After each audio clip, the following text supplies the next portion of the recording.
Hello, everyone. This is Cassandra Williamson. I am coming to you from a holler way up in eastern Kentucky. Yeah, Pike County, Kentucky, to be exact, and only just a few miles from where the Hatfield McCoy feud had its start. Yes, very close to all of that. Feud country. Yeah, I know all about that. No, actually, I should say I don't know all about that. There's a lot that's still out there that I haven't read or studied about that thing. Anyway, so today I wanted to say first thing is it is Labor Day, and I hope everyone is having a great day. And I do appreciate anyone who might show up on this program in the middle of the day on Labor Day. I know everybody is out there trying to do something for their families and their chosen families and their friends and all of that, and just going out and enjoying it. And I'll be going out here shortly. Probably not for that because I am a caregiver in Eastern Kentucky with my for my family, my mom, brother, sister, and check in on my cousin, and they're all, you know, struggling along, kicking along. They're doing well. So, a couple of things I wanted to talk about today. I've got them all on a little sticky note. All righty. So, first thing was one, I wanted to acknowledge that it is Labor Day in the United States, and so appreciate it.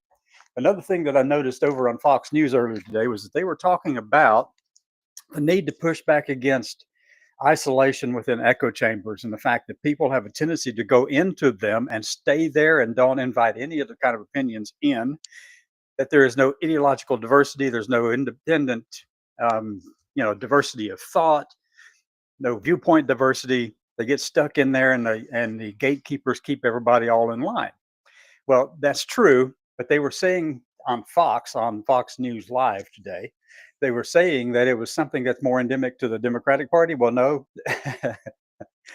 both parties have it. Most people have those kind of things within their particular little cliques or their groups or their organizations or whatever. That's the kind of thing that's always there everywhere. People just like to associate with people who think like themselves. And then it gets to the point where you're policing each other's thoughts, actions, and behaviors. And, that can be a pretty horrible thing. That can be pretty bad because what happens is you exclude those who may have a different opinion, or you villainize those with different opinions. And that's typically what we're seeing going on. But that's not new, though, folks. This has been going on for a long, long, long, long time. Humans have done this forever. It's not something new. We associate with those, we kind of protect those that we have an affinity for. But if you want your organization, your business, your government, whether it's local, state, federal, or whatever, if you want it to be much more sustainable, you have to be willing to entertain multiple perspectives. And as someone also said on one of the news programs, I think it was Rob Schneider was talking about this earlier on Fox News, and you know, he's right. He was saying, and this is me paraphrasing it slightly, that the thing that makes for growth in any organization, any government, any ideological perspective, anything out there is that you entertain combative ideas. You have different opinions, you have different views, and you take it and argue over it in a respectful and decent way. You have that conflict of not violent conflict, but you have that conflict of opinions, and you wrestle with those ideas and concepts, and then you change and adapt, and people grow. It's that combativeness, that challenging, basic of your ideas by others who don't think like you. That's the thing that forces growth, that encourages growth, actually. And Rob Snyder was right about that. We disagree on a lot of things, but that he was right about, because that's what's happening. That's what I see happening. I see this as people are just going to associate with people that they like and agree with. A number of years ago, my gosh, almost 10 years ago now. Well, about 10 years ago now, I was involved with a small city government. I was on the Historic Preservation Commission, and and that was somewhat ironic, given that I'm here trying to protect our facades, our buildings in town, and all of that, and trying to help out with that, and encouraging other people to protect them, and making sure that those parts that were historically preserved or had that were historically significant weren't being wiped away. They weren't being gentrified, to put it in another way of saying it. And but then here I am I stood up in front of city council. I'm going, and I know this is ironic. I'm protecting these structures, but look, now I've changed myself for you. And they thought that was hilarious. I did. I laughed, and then they laughed. But you have to be able to do things like that. You have to be able to entertain possibly that somebody else has a different perspective, and that's what I was doing there in that city. I was trying to make sure that they had a different view on things, but on not only that, but have fun with it and to live and to have your thoughts challenged. So when it came time to create an organization that represented human diversity, human differences in the city, the Human Relations Council that had been established by statute since 1974 in that city, but had never been seated because no one could agree upon getting it done since, and this was all the way up to 2015, 2016. Nothing had been done in all that period of time. Thought about it. Some things were proposed, but never actively done. No one was assigned to that committee. So it was just sitting there idle within the statutes of the city. So I proposed to the city that we kind of figure out a way to get that thing seated and established. So what they did was they created a task force to look at it, put me in charge of it, me as me. And what you see is legally defined to me in every freaking way and physically even. So here we are. I'm talking about how do we make this organization, this Human Relations Council task force, viable in a city in deep red Missouri. So how do you go about doing that? Well, obviously, the very first thing you realize is that if you isolate yourself and pull in only people who look like you, agree like you, believe like you, think like you, it's not going to succeed. It will not last, period. It has no sustainability. So they said, find you some people, put on this task force. I did. So guess who I brought in? Yes, there were LGBT people there. Yes, there were trans people there. Yes, there were allies of trans people there. But I also had an equal number of people who completely disagreed with anything to do with LGBT people. I brought in the local Southern Baptist preacher. I brought in the local imam of the Islamic Center. I brought in people who did not agree with the fact that I could live openly and honestly and be myself in front of them. And when I presented these names to the city council for their approval, the response was, none of these people agree with you. And I said, well, that's the whole point, isn't it? We want to make sure this is sustainable. We want to get through we want to have conversations with all kinds of people in the community so that they are engaged with the creation of this Human Relations Council and they are not excluded. They're included in part of this conversation. Still operational today, almost 10 years later. And it is a fully seated commission now. So, but it took that willingness to entertain other views. A lot of people can't do that. They're too thin-skinned for that. They get stuck in their echo chambers for that. They stay there and they can't change. And that's why these things aren't sustainable over time. You may last for a year, you may last for 6 months, you might last for 5 years or 20 or 30 or whatever, but it is not sustainable in an isolated echo chamber that repeats stuff that's been going on for years without bringing in any other things that might challenge that perspective.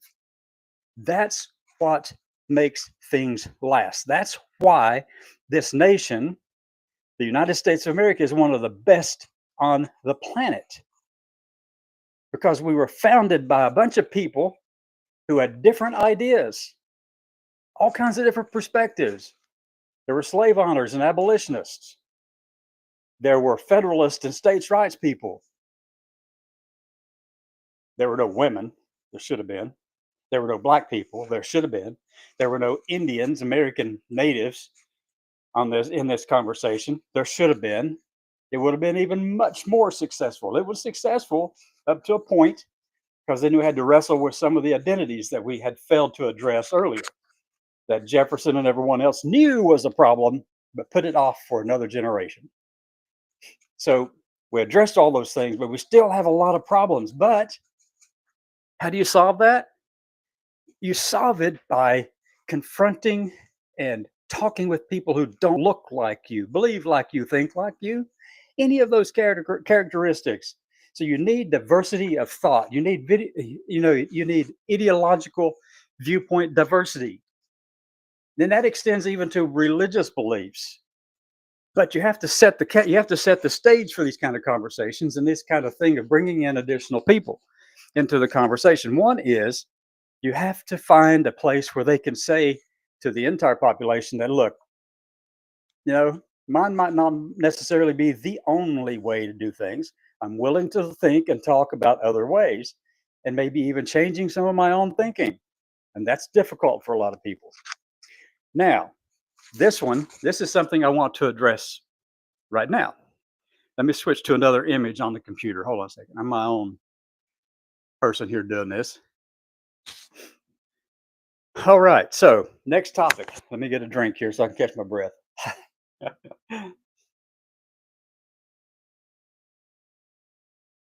Oh, my wake up coffee. Oh, yeah, that does it. So, how many of you know what that image is right there in front of you? Have you seen it in the news lately? Do you know where it's coming from? Have you seen it over on Fox News by any chance? Have you seen it over on CNN or MSNBC or ABC, NBC, or CBS? Have you seen it on any of those? It's not likely that you know where this is unless you're in tune to what's going on in the state of Florida. This image is in front of the Pulse nightclub memorial in Orlando, Florida. A little while back, not very long ago, the governor of Florida, under the direction of the Secretary of the Department of Transportation for the United States, acted upon removing, under the direction of the federal government, but that's something that Ron DeSantis wanted to do anyway, ordered the state to remove, the cities to remove any kind of mural or artwork, including pride crossworks on roads, citing a safety issue. Well, look, there is no safety issue with these things because typically when people come across one of these and drive up to them, they slow down, they acknowledge it. They're more safe than one that is not colorful and bright because people actually can see those things, you know? But anyway, the state ordered their removal, so they painted over one in the middle of the night down in front of the Pulse nightclub.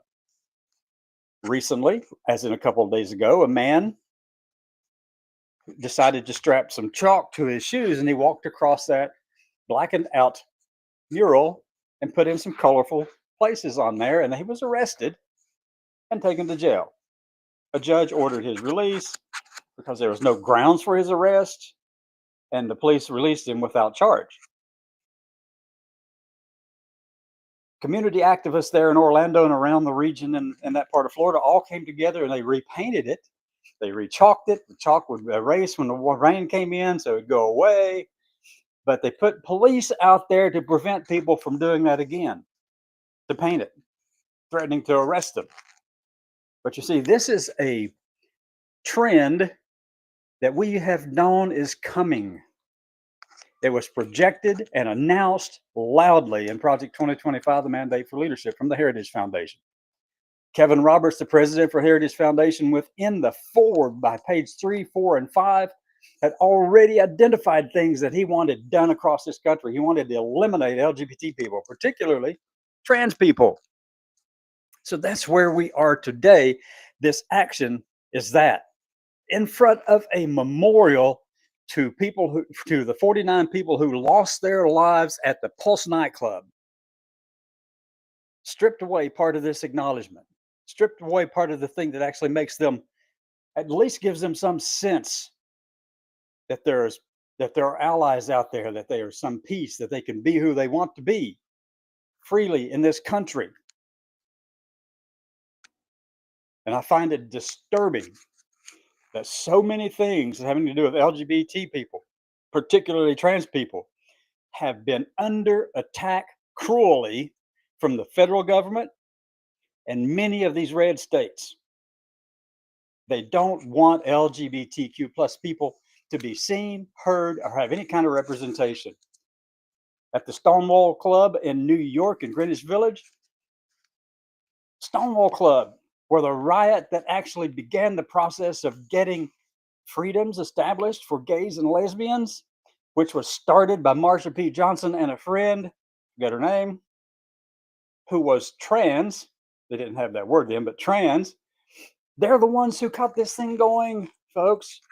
But yet, Stonewall is a national memorial under the guidance of the federal government. And guess what they did? Ordered the removal of trans pride flags, ordered the removal of the word transgender.